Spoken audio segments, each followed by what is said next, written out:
ટેકાના ભાવે મગફળીની ખરીદી પૂર્ણ થઈ છે। અત્યાર સુધી સૌથી વધુ 12.23 લાખ મેટ્રિક ટન મગફળીની ખરીદી થઈ। રાજ્ય સરકારે 3.67 લાખ ખેડૂતો પાસેથી મગફળીની ખરીદી કરી છે। 8,295 કરોડ રૂપિયાના મૂલ્યની મગફળીની ખરીદી કરવામાં આવી। ત્યારે મગફળીની ટેકાના ભાવે ખરીદીમાં 6,600 કરોડ રૂપિયાની અત્યાર સુધી ચૂકવણી થઈ છે। તો 270 કરોડના 55,213 મેટ્રિક ટન સોયાબીનની પણ ખરીદી થઈ છે। આ વર્ષે રાજ્યમાં 3.67 લાખથી વધુ ખેડૂતો પાસેથી મગફળીની 8,295 કરોડથી વધુના મૂલ્યની અત્યાર સુધી સૌથી વધુ 12,23,000 મેટ્રિક ટન ખરીદી કરવામાં આવી છે।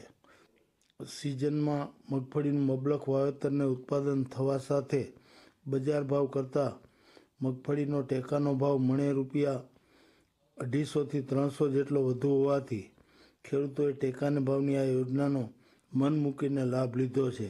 એકંદરે 3.67 લાખ ખેડૂતોને કુલ ₹1,530 કરોડનો સીધો આર્થિક ફાયદો થયો છે।